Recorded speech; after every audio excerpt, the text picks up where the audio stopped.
तपती धूप में राजू खेत में हल चला रहा था। पसीने से लथपथ थका हुआ वो मिट्टी पर बैठकर आराम करने लगा। तभी अचानक गांव का मुखिया वहां आ पहुंचा। ओए राजू, काम रुका क्यों है? तेरे बाप ने कर्ज लिया था, तू नहीं चुका पाया तो तेरी हड्डियां तोड़ दूंगा। शाम तक ये खेत पूरा साफ होना चाहिए। जी मुखिया जी, बस थोड़ी देर में कर देता हूँ। मुखिया के जाते ही राजू अचानक वहीं जमीन पर गिर पड़ा। तभी उसी वक्त उसका दोस्त शिवू वहां आ पहुंचा। अरे राजू, तू तो ऐसे गिरा पड़ा है जैसे मुखिया ने तुझे यहीं खेत में गाड़ दिया हो। चल छोड़ ये सब, मेरे पास एक जबरदस्त खबर है। पहले जरा मुस्कुरा तो सही। शिवू तू यहाँ से चला जा, मेरी किस्मत में तो बस ठोकरें ही लिखी हैं। थका हारा राजू गांव के पुराने और पवित्र तालाब के किनारे जाकर बैठ गया। सूरज ढल रहा था और पानी में एक अजीब सी चमक दिखाई दे रही थी। हे ईश्वर, क्या मेरी जिंदगी ऐसे ही तानों में बीत जाएगी? न माँ है न बाप, बस ये अकेलापन। क्या मेरी किस्मत भी इस तालाब के पानी की तरह यूं ही ठहरी रहेगी?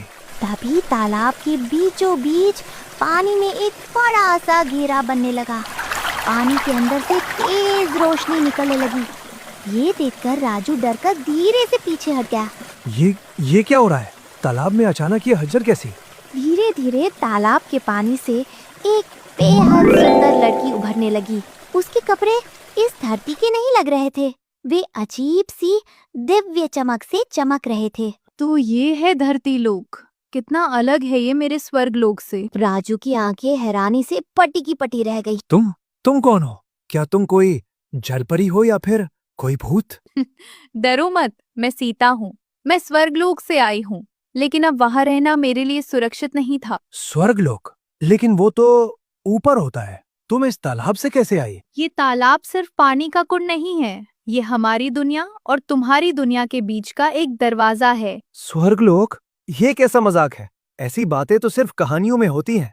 सच सच बता, तू कोई भूतनी तो नहीं? ये नीले चमकते कपड़े पहनकर तालाब से निकली है, कहीं तू मेरी जान लेने तो नहीं आई? भूतनी? वाह राजू, क्या सच में मेरी शक्ल तुम्हें भूतनी जैसी लगती है? अरे भोले, कभी किसी भूत को इतना सुंदर देखा है? देखने में तो तुम अप्सरा जैसी लगती हो, लेकिन इस तालाब से तो मछलियां निकलती हैं, लड़कियां नहीं। सच सच बताओ, आखिर तुम मुझसे चाहती क्या हो? राजू, मैं यहाँ अपनी मर्जी से नहीं आई हूँ। मुझे अपने घर स्वर्ग लोक से भागकर यहाँ आना पड़ा है। भागकर आई हो? लेकिन क्यों? कहीं तुमने वहां कोई गलत काम तो नहीं कर दिया जो यहाँ छिपने आ गई हो? नहीं नहीं राजू, मैंने कोई गलत काम नहीं किया। मैं भी तुम्हारी तरह एक साधारण इंसान ही हूँ, बस मेरी दुनिया अलग है। खैर,